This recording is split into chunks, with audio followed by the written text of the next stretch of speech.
119 पर थी JDU plus, अब 118 पे है, आरजेडी 115 पे है, यानी आरजेडी के खाते में और सीटें बढ़ती हुई, यानी क्या यहां से अब आरजेडी लीड लेनी शुरू करेगी? ये बड़ी बात है। ये नंबर्स आ रहे हैं हमारे पास, बीजेपी की सीटें 65, लेकिन जेडीयू में बार बार बोला हूं, जेडीयू जो है वो 50 से नीचे है। बीजेपी और आरजेडी में नंबर 1 की लड़ाई चल रही है 65 और 68 की। कांग्रेस 29 में खड़ी हुई है इस समय। कांग्रेस ने पिछली बार 27 का आंकड़ा को छुआ था। लेकिन कैलाश विजयवर्गीय मेरे साथ है, राष्ट्रीय महासचिव। कैलाश विजयवर्गीय, बंगाल में आप पूरी लड़ाई लड़ रहे हैं, बंगाल में आप अकेले लड़ाई लड़ रहे हैं, यानी बीजेपी अकेले है। असम में बीजेपी अपने बूते पर सरकार बनाती है, लेकिन बिहार में आते आते क्या हो जाता है और नंबर बिल्कुल बराबर, कांटे की टक्कर, 117 116। कैलाश विजयवर्गीय, बिहार में आपकी स्थिति तो बेहतर हो रही है, यानी आप तो 65 पे है, लेकिन जेडीयू 50 से भी नीचे चली गई है, कांग्रेस 30 पे आ गई है, आरजेडी 68 पे खेल रही है। क्या कहना चाहेंगे? कांटे की टक्कर। देखिए, मुझे लगता है कि जो मेरे पास फीडबैक आ रहा है तो अभी हम काफ़ी सीटों पर आगे चल रहे हैं और इसलिए एनडीए की सरकार बनेगी। जो आपके पास आंकड़े, उससे ज़्यादा मेरे पास इन्फॉर्मेशन है। बीजेपी 70 के आसपास पहुंच गई है और इसलिए मैं बड़ा आश्वस्त हूं कि कंफर्टेबल मेजॉरिटी आएगी और एनडीए की सरकार बनेगी। कैलाश जी, मैं आपसे एक सवाल जो कि बड़ा महत्वपूर्ण है, अगर आप अपने बूते चुनाव लड़ते, क्योंकि नीतीश को नुकसान हो रहा है, जेडीयू को नुकसान हो रहा है, अगर अपने बूते चुनाव लड़ते तो आपकी स्थिति और मजबूत होती? क्योंकि दिखाई दे रहा है, ये अब नतीजों में दिखाई दे रहा है। मैं आपके इस प्रश्न पे कोई टिप्पणी नहीं करूंगा, पर मैं पूरे देश में जो चुनाव हो रहे हैं, बाई इलेक्शन भी, यदि आप उत्तर प्रदेश की बात करें, यदि आप 5 सीटों पर लगभग जीत रहे हैं, गुजरात की बात करें, तो बीजेपी का स्ट्राइक रेट सब जगह अच्छा है और इसलिए मेरा ऐसा कहना पड़ता है कि आज भी मोदी जी के नेतृत्व के प्रति लोगों को विश्वास है और इसलिए पूरे देश के अंदर जहाँ जहाँ भी चुनाव हो रहे हैं वहाँ बीजेपी बहुत अच्छा कर रही है। तो बीजेपी का प्रभाव और मोदी जी का प्रभाव दोनों है। अभी बीजेपी का प्रभाव और नरेंद्र मोदी का प्रभाव है, लेकिन आप आए हैं तो, और मेरे साथ एमपी से एक और हैं, अभय दुबे हैं, आप हैं तो एमपी की बात होनी चाहिए। मध्य प्रदेश में तो कमाल हो गया, बीजेपी जो है वो एक मैसिव जीत की तरफ वहां पर बढ़ती हुई, क्योंकि ज्योतिरादित्य सिंधिया को आपने अपने खेमे में लिया था, लेकिन अब तो उन पे भी डिपेंडेंसी आपकी कम हो गई है, क्योंकि आपके अपने बूते 18 से 19 सीटें आ रही हैं, कांग्रेस 9 पर। कैलाश विजयवर्गीय, ये मालूम था परिणाम होंगे, क्योंकि कमलनाथ जी की 15 महीने की सरकार ने जिस प्रकार से भ्रष्टाचार हुआ और जो वादा किसानों से किया था, नौजवानों से किया था, दूध उत्पादकों से किया था, सेल्फ हेल्प ग्रुप की महिलाओं से किया था, एक भी वादा पूरा नहीं किया और इसलिए जनता में तो आक्रोश था ही। ये परिणाम आएंगे, ये हमें मालूम था। कैलाश विजयवर्गीय, जो मध्य प्रदेश के परिणाम हैं वो शिवराज सिंह चौहान की वजह से है या नरेंद्र मोदी की वजह से है, ये सिंधिया की वजह से है? डबल इंजन है वहाँ पर, डबल इंजन है वहाँ पर, शिवराज जी भी है और मोदी जी भी है, निश्चित रूप से दोनों का प्रभाव है। और सिंधिया जी? नहीं, सिंधिया जी का भी अपना एक प्रभाव है। अबे दुबे मेरे साथ कांग्रेस के हैं, वो कुछ कहना चाह रहे हैं। अबे दुबे, मध्य प्रदेश से तो आप भी आते हैं, लेकिन मामला साफ हो गया, अब तो बीजेपी 20 की ओर बढ़ रही है मध्य प्रदेश के अंदर, और ऐसा लग रहा था कि अभी थोड़ी देर पहले गैप थोड़ा जो है वो करीब हो जाएगा, लेकिन एक बार फिर यहां पर गैप बढ़ता हुआ 119 पर जेडीयू प्लस। तो हर तरफ निराशा, यूपी में निराशा, झारखंड में निराशा, तेलंगाना में निराशा। अमीश देवगन जी, जहां भी आमतौर पर बाई इलेक्शन होते हैं वहां पर अगर स्पान सरकार का ज्यादा होता है तो सरकार की तरफ इलेक्शन झुकता है, ये इतिहास साक्षी है इस बात का। लेकिन बिहार का जहां तक प्रश्न है, आप देखिए पिछले भी 2015 में आप कह रहे थे ये इंसाफ की लड़ाई है, मध्य प्रदेश में तो आप कह रहे थे ये जनता बनाम बीजेपी है। देखिए, तो यानी आप जनता की नब्ज नहीं टटोल पाए मध्य प्रदेश के अंदर। मध्य प्रदेश में जो आपने 1.5 साल सरकार चलाई, उस सरकार को रिजेक्ट कर दिया पब्लिक ने, बोला नहीं चाहिए ये सरकार जो आपस में लड़ती रहती है, क्योंकि भ्रष्टाचार के कई आरोप लगाए सिंधिया साहब ने। नहीं, देखिए वो तो भ्रष्टाचार के आरोप खुद उनके विधायकों ने उनके मंत्री पर लगाए थे, ये सबके सामने है। लेकिन मैं कहता हूं 15 महीने की कमलनाथ सरकार का जो काम था, न भूतो न भविष्यति, मैं सच कह रहा हूं आपको, चाहे वो अरे उसका रिजल्ट तो आ गया। 75,000 करोड़। अच्छा नहीं, कैलाश जी, कई कैलाश जी कई- कुछ कई कर जाते बार- हैं ना भूतो ना भविष्यति, लेकिन उसका नतीजा तो आ गया। कमलनाथ 9 पर, बीजेपी 20 पर खड़ी है आज की डेट के अंदर, ना भूतो ना भविष्य। अब वहां पे पॉलिटिकल पंडित कह रहे हैं ना भूतो ना भविष्य, कांग्रेस की सरकार अगले 10 साल नहीं आने वाली है वहां पर। कैलाश विजयवर्गीय, देखिए मुझे लगता है कि कमलनाथ जी ने अपने हर भाषण में एक बात कही थी कि 15 महीने बनाम 15 वर्ष। आप विचार करिए और वोट मुझे दीजिए। लोगों ने रिजेक्ट कर दिया। अब इसके बाद दुबे जी अगर इसको स्वीकार नहीं करें तो मुझे आश्चर्य हो रहा है। बड़े मन से स्वीकार करना चाहिए। हार है ठीक तो है। हार को भी स्वीकार करना चाहिए। दुबे जीत है तो नहीं जीत को भी दुबे जी स्वीकार बड़े करना सरल, चाहिए। कैलाश जी दुबे जी बड़े सरल व्यक्ति है और हार को हार की तरह स्वीकार करते हैं। उन शालीन नेताओं में से एक है कांग्रेस के। अबे दुबे जी, आपको लग नहीं रहा मध्य प्रदेश में पब्लिक ने 15 महीने के काम को रिजेक्ट कर दिया है? नहीं, देखिए 15 महीने नहीं कह सकते, 11 महीने का कार्यकाल था, 2-3 महीने लोकसभा की आचार संहिता में थे। लेकिन जिन बातों को लेकर ज्योतिरादित्य सिंधिया ने छोड़ा था, उन्होंने कहा किसानों का कर्ज माफ नहीं हुआ, तो विधानसभा में केसी त्यागी, मेरे साथ केसी त्यागी जुड़ रहे हैं, मेरे साथ केसी त्यागी जुड़ रहे हैं, मेरे साथ कैलाश विजयवर्गीय भी है। केसी त्यागी जेडीयू के वरिष्ठ नेताओं में से एक है। त्यागी जी, आज आपके सुबह के बयान ने तो हिला दिया कि आपने तो हार मान ली, लेकिन पब्लिक आपको नहीं हरा रही। अभी जेडीयू को तो हरा रही है, लेकिन बीजेपी को आगे बढ़ा रही है। बीजेपी 66 पे है। पहली बार भारतीय जनता पार्टी इतिहास में, बिहार के पहली बार इतिहास में Bharatiya Janata party single largest party Bihar के अंदर। बीजेपी 66, आरजेडी 64, ये नंबर है 66-64। 2 सीटों से बीजेपी आगे है, लेकिन कांटे की टक्कर है, ऊपर नीचे कभी भी हो सकता है। लेकिन पहली बार बीजेपी सिंगल लार्जेस्ट पार्टी बन गई है। केसी त्यागी, आपका रिएक्शन? नीतीश को हरा रही है जनता, ऐसा लग रहा है, लेकिन नरेंद्र मोदी की वजह से एनडीए बच रहा है।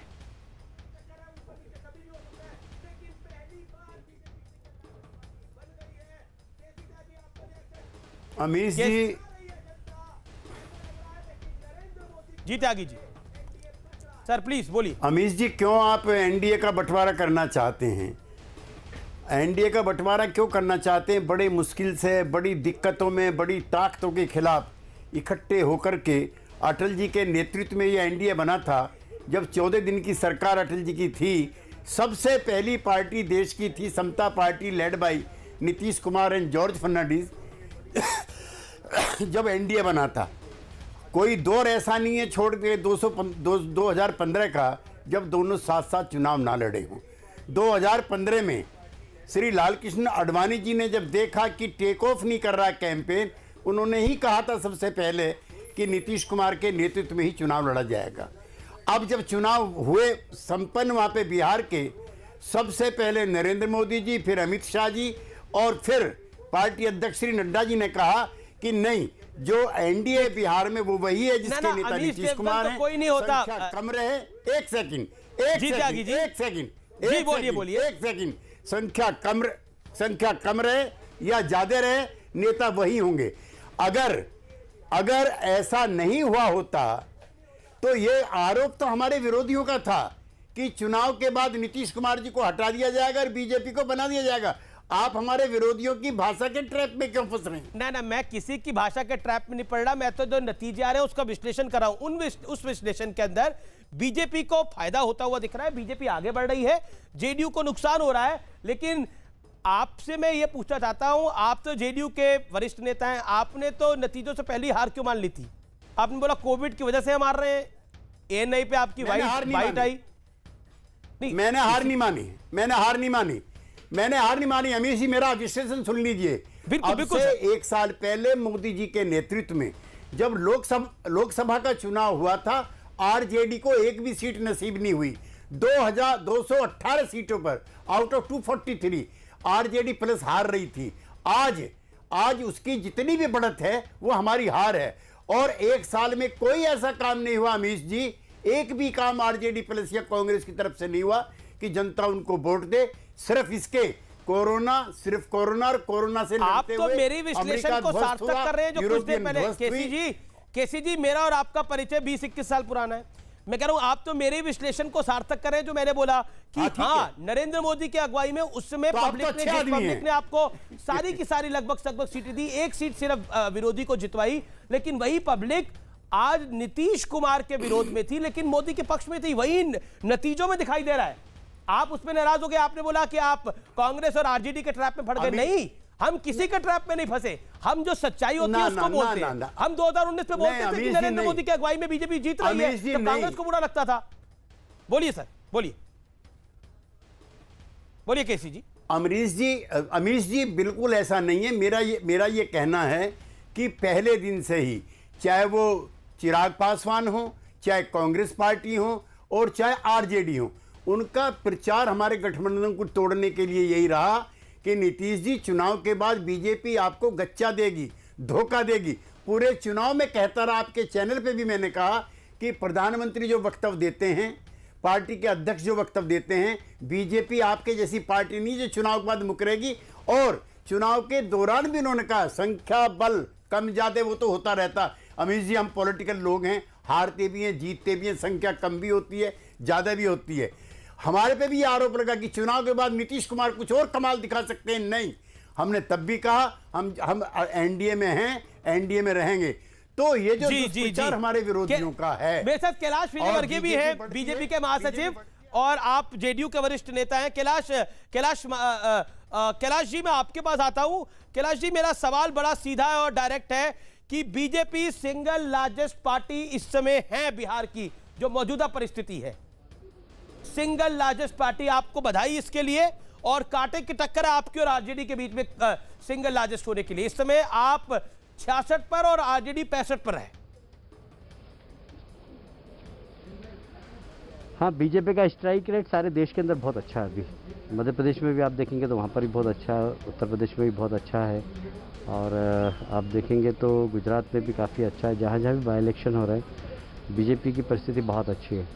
और मुझे लगता है, मैं त्यागी जी की बात से सहमत हूँ कि एक बार वचन दे दिया कि नीतीश जी के नेतृत्व में ही चुनाव होगा और नीतीश जी ही मुख्यमंत्री बनेंगे, तो उसमें कोई दो मत नहीं है कि बहुमत आने के बाद भले ही बीजेपी की ज़्यादा सीट हो, मुख्यमंत्री नीतीश जी ही बनेंगे। ये हमारे नेताओं ने पहले से प्रॉमिस किया हुआ है। क्या 2.5 साल पर भी काम हो सकता है कैलाश जी? नहीं, आप जबरदस्ती मट्ठा क्यों डाल रहे हैं? ऐसी कुछ नहीं, मैं मट्टा क्यों डालूंगा जी? मैं तो सवाल पूछ रहा हूँ, सवाल पूछना मेरा काम है। और त्यागी जी भी बोल रहे हैं कि आप विरोधियों की बातों में क्या आ रहे हो। मैं तो ये पूछ रहा हूँ कि कुछ समीकरण ऐसे हो सकते हैं, क्योंकि आप महाराष्ट्र में बड़े भाई थे, पहले शिवसेना बड़ी भाई थी, फिर आप बड़े भाई बन गए। केसी त्यागी भी कुछ कहना चाहते हैं। केसी त्यागी, ये तो मोहर लगा रहे हैं आप ही की बात पे कैलाश विजयवर्गीय, महासचिव है बीजेपी के, कि जो वचन दे दिया वो वचन है अभी भी। कैलाश वर्गीस जी उसी परंपरा के हैं जो अटल बिहारी वाजपेयी जी के नेतृत्व में एनडीए ने विकसित की थी, और इस तरह की तिकड़म चालबाजी हम लोगों के बीच में नहीं होती है।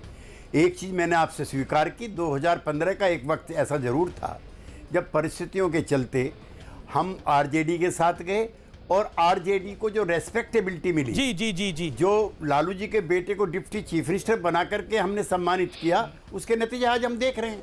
लेकिन हमारे और बिहार जो जेडीयू है और बीजेपी है, उसमें रत्ती भर ना खटास रहती है, ना सिर्फ बीजेपी और आरजेडी के बीच में जो टक्कर थी वो और आगे बढ़ती हुई बीजेपी 67 पर, आरजेडी 65 पर। यह स्थिति हमारे सामने है, 123 पर जेडीयू। लेकिन मेरे साथ इस समय मेरे सहयोगी रिजल्ट हब से बने हुए हैं, अनुराग ढाना। अनुराग, मैं आपके पास आता हूं और मैं आपसे एक सवाल पूछता हूं, कितनी ऐसी सीटें जहां पर कांटे का मुकाबला है? ये नतीजों की जो पिक्चर है ये कितनी बदल सकती है यहां से? क्योंकि आरजेडी बार बार कह रही है, कांग्रेस ये कह रही है, कांग्रेस की स्थिति पिछली बारी से भी खराब हो गई है, 27 से नीचे खिसकती हुई। और मैं आपको ओवरऑल बताऊं अनुराग, ये इंटरेस्टिंग है व्यूअर्स के लिए, क्योंकि सिर्फ बिहार में चुनाव, बड़ा चुनाव था, वहां पे पूरी विधानसभा का चुनाव था, लेकिन यूपी बीजेपी का क्लीन स्वीप योगी आदित्यनाथ ने दिखा दिया है कि वही है वहां का सिकंदर, यानी वही वहां का धुरंधर है। और उसके बाद मैं आगे बढ़ता हूं, मध्य प्रदेश शिवराज सिंह चौहान की मैसिव विक्ट्री वहां पर हो रही है, भारतीय जनता पार्टी जीत रही है। उसके बाद तेलंगाना में बीजेपी आ रही है, उसके बाद झारखंड में बीजेपी आ रही है, तो सिर्फ एक चुनाव नहीं था। अनुराग, ताजा अपडेट क्या है, कितनी सीटें हैं जहां पर कांटे का मुकाबला है? अमीश, ये कह सकता हूं मैं कि बहुत सारे लाइव रिजल्ट हब से हमने इलेक्शन कवर किए हैं, लेकिन ऐसा चुनाव देखने को नहीं मिला। बिल्कुल ही अलग तरीके का चुनाव है। मैं आपको एक उदाहरण देकर बताऊं कि 10वां राउंड हो चुका है हाजीपुर में। 10वें राउंड के बाद 302 वोटों से आरजेडी प्रत्याशी आगे चल रहे हैं 10 राउंड के बाद। दूसरा, आप जितने भी आप देखेंगे उसमें यही स्थिति है कि आप नवादा विधानसभा में 4 राउंड हो चुके हैं, 651 वोटों से आगे है वहां पर राजद उम्मीदवार। इसी तरीके से सारी जितनी भी कॉन्स्टिट्यूएंसीज का मेरे पास आ रहा है, मैं उनको देख करके हैरान हो रहा हूं। राजौली में भाजपा उम्मीदवार 147 वोट से आगे हैं। भोजपुर तरारी विधानसभा में 670 वोट से के अंतर से निर्दलीय उम्मीदवार आगे हैं। और मोतिहारी से, पूर्वी चंपारण से 781 वोटों से चौथे राउंड के बाद आगे हैं। 10 राउंड तक, 8 राउंड तक जो बढ़त है वो 200, 400, कहीं पर 100 वोट की भी बढ़त है। तो ऐसा चुनाव बहुत अरसे में इतना कांटे का चुनाव नहीं देखा गया, और ये बहुत जबरदस्त चुनाव होने वाला है, बहुत लंबा दिन होने वाला है। अमीश, जहां तक वोट शेयर का सवाल है वो मैं आपको बता दूं, क्लियर कट डिफरेंस बनता हुआ नजर आ रहा है। आप तो मेरे साथ मध्य प्रदेश के चुनाव में भी थे, जहां पर रात को 12 बजे तक कवरेज जारी रही थी। आज कितना लंबा दिन कराने वाले हैं आप? देखिए, मुझे लगता है कि लंबा दिन के हिसाब से कि तब हम ये तय कर पा रहे थे कि एक नतीजे पर पहुंच पा रहे थे कि कुछ सीटें सेटल हो गई। लेकिन यहां जो मैं देख रहा हूं 60 सीटें, 60 से भी ज्यादा सीटें हमारे पास जो इस वक्त आ रहे हैं आंकड़े, 60 से ज्यादा सीटें ऐसी हैं जो 1000 के मार्जिन के नीचे चल रही हैं। तो हर राउंड में वो बदल जाती हैं सीटें। तो इस तरीके का कॉन्टेस्ट, इस तरीके का इलेक्शन, और 20-25 सीटें तो ऐसी हैं जहां 500 से भी कम मार्जिन चल रहा है, और हर राउंड के बाद ये स्थितियां बदल रही हैं। तो बहुत ही कांटे की टक्कर चलने वाली है। और जहां पर मुख्यमंत्री उम्मीदवार और उनके भाई, और पूछूंगा, एक और पैटर्न पूछूंगा, वो आप निकाल के रखिएगा। जातियों का गणित क्या है? क्योंकि ऐसा माना जा रहा था कि MY समीकरण, मुस्लिम यादव समीकरण एक मुश्त वोट डालेगा, खासतौर पर मुसलमान एक मुश्त वोट डालेंगे। जो एग्जिट पोल में भी निकल के आ रहा था कि 80-85% मुस्लिम जो है वो आरजेडी और कांग्रेस के पक्ष में जाएंगे। और इसी वजह से आप देखिए, राहुल गांधी ने तो अपनी आखिर में रैली में बोला कि हम AMU बनाएंगे, अलीगढ़ मुस्लिम यूनिवर्सिटी बनाएंगे। वो एक बड़ा फैक्टर था मुस्लिम वोटों को कंसोलिडेट करने का। आप देखिए, मशकूर उस्मानी को टिकट देना, जो जिन्ना की बात कर रहे थे, जिन्ना की तस्वीर की वकालत कर रहे थे, वो कहीं ना कहीं फैक्टर्स थे। और आप देखिए किस तरह से तेजस्वी यादव ने भी चुनाव के दौरान जिस तरह से बाबू साहब की बात करी, तो वो कहीं ना कहीं एक मैसेज था जातियों के लिए कि आपको कहां वोट करना चाहिए। बांकीपुर से लव सिन्हा, शत्रुघ्न सिन्हा के सुपुत्र, अभी भी अपनी कंस्टिट्यूएंसी में पीछे चल रहे हैं। पटना साहिब से नंद किशोर यादव पीछे चल रहे हैं। ताजा अपडेट आपको बता रहा हूं, राजेंद्र सिंह दिनारा LJP से आगे चल रहे हैं। तेज प्रताप आगे हो गए हैं, तेजस्वी आगे लगातार चल ही रहे हैं। श्रेयसी सिंह जमुई से बीजेपी की आगे चल रही है, ये बड़ी खबर है। निखिल मंडल मधेपुरा जेडीयू के आगे चल रहे हैं। अब्दुल बारी सिद्दीकी केवटी आरजेडी के से पीछे चल रहे हैं। ये ताजा अपडेट है। मशकूर उस्मानी जाले से पीछे चल रहे हैं। एक स्ट्रॉन्ग कैंडिडेट इनको माना गया था, ऐसा लग रहा था कि इनके आने से रमेश्वर चौरसिया सासाराम LJP से पीछे चल रहे हैं। मशकूर उस्मानी का माना गया था कि ये आएंगे तो मुस्लिम वोटों को कंसोलिडेट करेंगे, लेकिन वो गणित काम नहीं आ रहा। पप्पू यादव मधेपुरा से जाप के पीछे चल रहे हैं। सहरसा से आरजेडी की लवनी आनंद पीछे चल रही है। मुकेश सहनी VIP के आगे चल रहे हैं। बाहुबली अनंत सिंह का किला बरकरार है। चंद्रिका राय जेडीयू के पीछे चल रहे हैं। राघोपुर से, जैसे मैंने बताया, आरजेडी के तेजस्वी यादव आगे चल रहे हैं। हसनपुर से भी तेज प्रताप यादव आगे हैं। चंद्रिका राय इन्हीं के ससुर हैं जो पीछे चल रहे हैं। मंजू वर्मा कंट्रोवर्शियल कैंडिडेट पीछे चल रही हैं। मोकामा से अनंत सिंह, जैसा मैंने आपको बताया, बाहुबली आगे चल रहे हैं। बांकीपुर से नितिन नवीन बीजेपी के आगे चल रहे हैं। लव सिन्हा पीछे बांकीपुर से चल रहे हैं। बड़ी खबर इस समय की ये। मैं सीधा रुख कर सकता हूं अमिताभ सिन्हा का। अमिताभ सिन्हा, भारतीय जनता पार्टी इतिहास में पहली बार, और ये गैप बढ़ता हुआ, ये गैप बहुत बढ़ गया है। पहली बार आरजेडी 62 पर खड़ी है और पहली बार बीजेपी 67 को टच कर रही है। ये गैप बढ़ता हुआ, यानी आप देखिए, मैं बार बार कह रहा था अंडरलाइन करते हुए, बीजेपी पहली बार single largest party 67, 62। Amitabh Sinha, इतिहास में पहली बार भारतीय जनता पार्टी, बिहार की राजनीति में बीजेपी का क्या ये उदय है? हम मान रहे हैं कि गठबंधन है, एनडीए है, लेकिन ये बीजेपी का उदय है। बिहार के अंदर, क्योंकि उसके बगल में बंगाल जहां पर बीजेपी टक्कर दे रही है, असम जहां सरकार चला रही है, बगल में यूपी लगता है जहां योगी आदित्यनाथ सीएम है, और अब बिहार। क्या यह बीजेपी का बिहार उदय है? बिल्कुल बिहार उदय तो ही। और अमीश, कभी बिहार में अगर पिछले कई सालों की राजनीति को देखें, बिहार के वोट बैंक की, तो कभी बीजेपी की हालत इतनी बुरी नहीं रही। अगर पिछले बार भी जेडीयू के साथ मिलकर 50 से ज्यादा सीटें आई थी, लेकिन इस बार एंटी इनकम्बेंसी सत्ता में थे वो पिछले 2.5 साल से। डिप्टी सीएम सुशील मोदी थे, 3-4 उनके कई मंत्री थे सरकार में। उसके बाद भी स्ट्रॉन्ग एंटी इनकम्बेंसी के बाद भी, मुख्यमंत्री के खिलाफ एंटी इनकम्बेंसी के बाद भी, अगर बीजेपी बहुत सबसे बड़ी पार्टी बनकर उभर रही है तो इसका श्रेय बीजेपी आलाकमान को जरूर देना चाहिए। दूसरा, बीजेपी जो नरेंद्र मोदी ने जो कोरोना काल में काम किया है उसको श्रेय देना चाहिए। तीसरा, मेरे को एक आरजेडी का रिएक्शन लेना है। चितरंजन गगन, ऐसी उम्मीद थी आपको कि आपको नंबर 1 की पार्टी होने के लिए स्ट्रगल करना पड़ेगा? आपका पिछली बारी से भी नंबर कम है। जो आंधी की बात हो रही थी, ये आंधी तो फिलहाल नहीं दिखाई दे रही। अब तो लड़ाई है कि आप नंबर 1 भी बन पाएंगे नहीं बन पाएंगे। अभी भी पूरा भरोसा है हमें जी कि आरजेडी बिहार की नंबर 1 पार्टी रहेगी। तो नहीं, वो नंबर 1 पार्टी भरोसा है, लेकिन सीएम पद को भूल चुके हैं आप अभी थोड़ी देर के लिए? नहीं। अभी आपने जो रिपोर्ट लिया है जिसमें 60 से अधिक सीट है, जो काफी कम मार्जिन से ऊपर नीचा है, अभी काफी बदलाव होगा। अभी वेट कीजिए, अभी 1-2 घंटा। चलिए, आप बदलाव का इंतजार कर रहे हैं, आप बदलाव का इंतजार कर रहे हैं। कैलाश विजयवर्गीय मेरे साथ है। कैलाश विजयवर्गीय जी, मैं फिर ब्रजेश का भी रुख करूंगा। कैलाश विजयवर्गीय, मेरा सवाल बहुत सीधा आपसे, क्योंकि जब क्लोज इलेक्शन होते हैं, एमपी के चुनाव हमने 2018 में देखे थे, जब आधी रात तक चुनाव चला गया था। क्या आपको लगता है अगर इसी तरह की स्थिति रही और आधी रात तक गया और नंबर्स में बीजेपी और जेडीयू को सहयोग की आवश्यकता पड़ी, तो नजर एलजेपी पर होगी? हालांकि उनकी सीटें 2 ही हैं, लेकिन अन्य दूसरी तरफ 10 खड़े हैं। नहीं, मुझे लगता है कि एनडीए का स्पष्ट बहुमत आएगा और हमें किसी की आवश्यकता नहीं पड़ेगी। पर फिर भी इस प्रश्न का उत्तर तो मैं उसी वक्त दे पाऊंगा जब पूरे परिणाम आ जाएंगे। परिणाम आने के बाद फिर क्या होता है, पर मुझे विश्वास है कि एनडीए को स्पष्ट बहुमत मिलेगा और नीतीश जी मुख्यमंत्री बनेंगे। कैसी त्यागी बीजेपी जो सिंगल लार्जेस्ट पार्टी बन रही है आरजेडी को पीछे छोड़कर, इस पर आपका रिएक्शन क्या है? आपका सहयोगी दल है? नहीं, हमारी मित्र पार्टी है। जब लोकसभा के अंदर भी बीजेपी सबसे बड़ी पार्टी बनी थी अटल जी के नेतृत्व में, हम तब से भारतीय जनता पार्टी के साथ जुड़े हुए हैं और बीजेपी की बढ़त से हमें कोई मैं बिहार की बात कर रहा हूं। देश की बात अलग है, लेकिन ये बिहार की बात है। अल्टीमेटली बीजेपी की बढ़ी हुई बढ़त भी एनडीए को मजबूत करेगी और नीतीश कुमार जी को मुख्यमंत्री बनाने में सहायक होगी। तो आपने जो एएनआई को अपना बयान दिया था उसको थोड़ा एडिट करना चाहेंगे, ऑल्टर करना चाहेंगे? अब मौका है आपके पास। नहीं, मैंने ये नहीं कहा कि हम हार चुके हैं। हमने कहा जनता का जो भी फैसला होगा वो हमें स्वीकार होगा। यद्यपि कोरोना अगर ना हुआ होता तो हमारी और संख्या और भी ज्यादा बढ़ती। एक साल में हमने कोई खराब काम नहीं किया। देखिए, नेता दोबारा बैठेंगे आज के बाद। बिल्कुल आपके साथ बैठेंगे।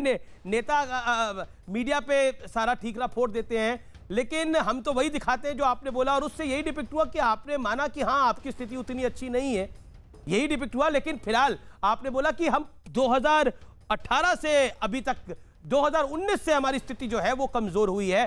Brajesh Singh, BJP single largest party, what does it mean for Bharatiya Janata party in Bihar?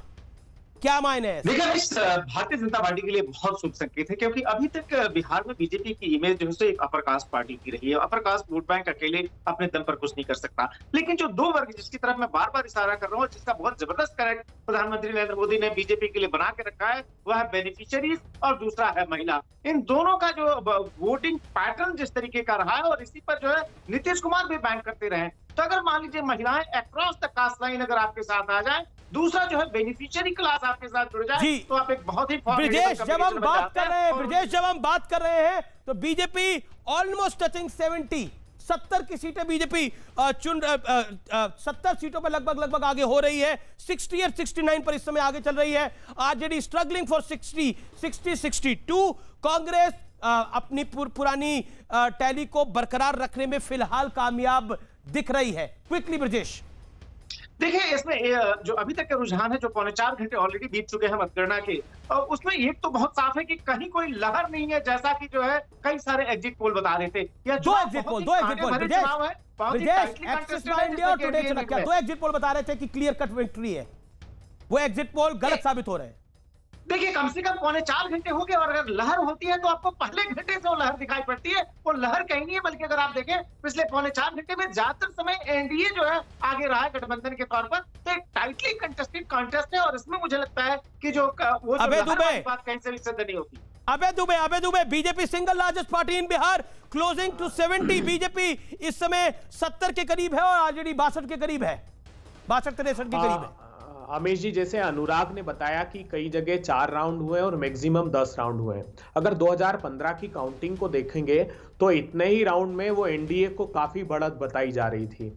लेकिन जैसे जैसे, क्योंकि मेरा जो अनुभव है उसमें अर्बनाइजेशन का, अर्बन एरिया की काउंटिंग पहले स्टार्ट करते हैं, तो मुझे लगता है कि अभी थोड़ी प्रतीक्षा करनी चाहिए। बिल्कुल प्रतीक्षा हम कर रहे हैं। 30 राउंड मैंने बोला अगले 20 मिनट 25 मिनट महत्वपूर्ण होंगे, लेकिन पिक्चर काफी क्लियर हो रही है धीरे धीरे। मैं सीधा रुख करता हूं चंद्रमोहन सिंह का, हमारे ब्यूरो चीफ है बिहार से। चंद्रमोहन, किस आपके साथ जेडीयू के प्रदेश अध्यक्ष है, क्या कह रहे हैं? क्योंकि अभी जितने राउंड हुए हैं, कांग्रेस कह रही है कि पिक्चर अभी बाकी है, इतनी जल्दी नतीजों पर मत आए, सरकार तेजस्वी बनाएंगे। कांग्रेस और आरजेडी कह रहे हैं। बिल्कुल, देखिए हमारे साथ खुद मौजूद हैं वशिष्ठ नारायण सिंह, जो जेडीयू के प्रदेश अध्यक्ष। हम इन्हीं से पूछ लेते हैं। कांग्रेस ये कह रही है कि पिक्चर अभी बाकी है, क्या माना जाए?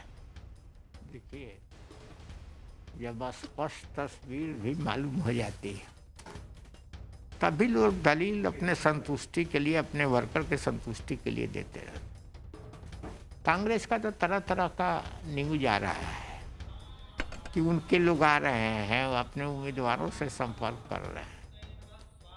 तो अब उनके अंदर यदि अपनी खुश होने के लिए इस ढंग का, अपने वर्कर को संतोष देने के लिए इस ढंग की बात करते हैं, तो करेंगे। कांग्रेस पार्टी तो जमीन की हैसियत उसकी ख़त्म होती जा रही है।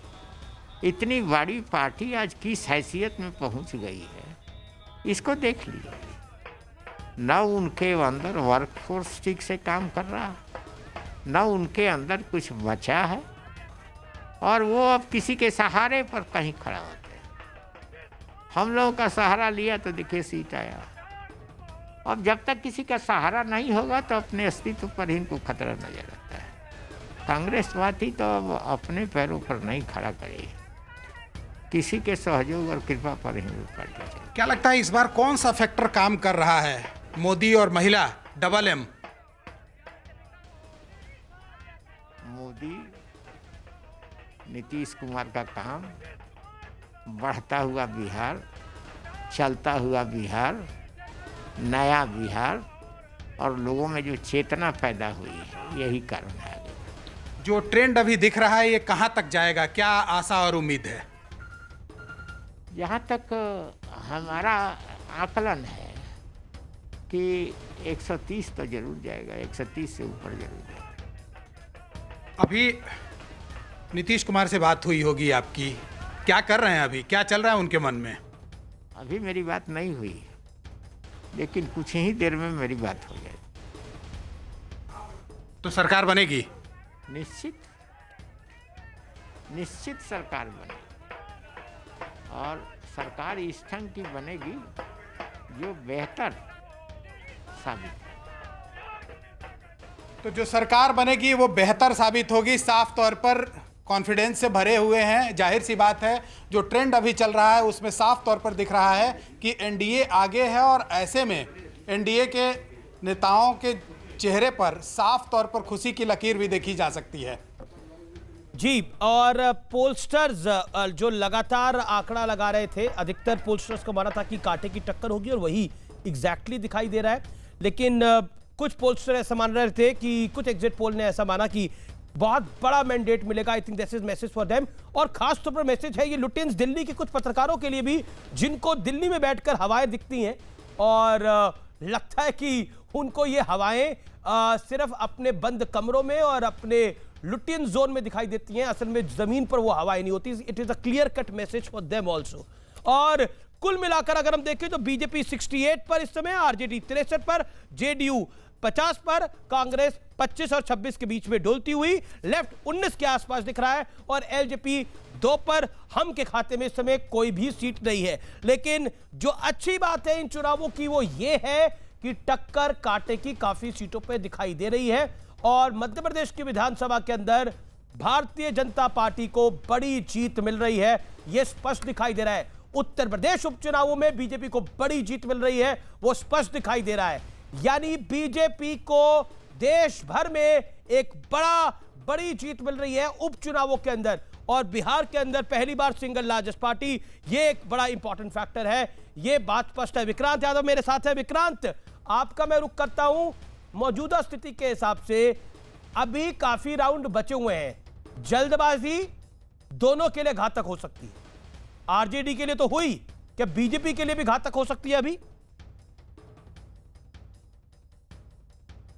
देखिए, बिल्कुल शुरुआती दौर है और बिहार में करीब 4 करोड़ मतदाता हैं, उनका अभी करीब 20%, 15 से 20% मतों की गिनती हुई है। तो अभी थोड़ा इंतजार करना होगा, लेकिन निश्चित तौर पर यह एग्जिट पोल्स और जिस तरीके की बातें की जा रही थी कि एनडीए इस बार पूरी तरीके से साफ हो जाएगा और जेडीयू का खामियाजा बीजेपी को भुगतना पड़ेगा, वैसा कम से कम अभी शुरुआती रुझान, इसे शुरुआती इसलिए नहीं कहेंगे क्योंकि 4 घंटे के करीब हो चुका है मतगणना शुरू हुए और बीजेपी के दफ्तर का इस समय आप माहौल देखिए। बीजेपी के कार्यकर्ता बड़ी संख्या में यहां पर इकट्ठा हो गए और बीजेपी जो लगातार इंतजार कर रही थी कि इस तरीके का नतीजा आए, वो उसका इंतजार भी पूरा हुआ है। सुबह से थोड़ी मायूसी यहां पर दिखाई दे रही थी, लेकिन अब जाकर के लग रहा है जिस तरह से बीजेपी सिंगल लार्जेस्ट पार्टी बनी है, पार्टी कार्यकर्ताओं में भी एक नया जोश आया है। देखिए, कल जिस प्रकार आप लोगों ने एग्जिट पोल दिखाया, निश्चित ही थोड़ी शंका हुई थी, लेकिन मुझे पता था और भारतीय जनता पार्टी को भी पता था कि बिहार की जनता ने विकास के नाम पर वोट किया है। बिहार को विकास पसंद है, किसी चेहरा नहीं पसंद है। आदरणीय प्रधानमंत्री जी नरेंद्र मोदी जी का नेतृत्व और नीतीश कुमार का नेतृत्व, जिन्होंने नीतीश जी का भी प्रधानमंत्री। आरजेडी में हवन शुरू हो गया कि तेजस्वी सीएम बन जाए, उसके लिए हवन कर रहे हैं। क्लोज फाइट में आरजेडी जीत कर आए, लेकिन यहां पर जेडीयू का नंबर 50 से नीचे जाता हुआ बीजेपी का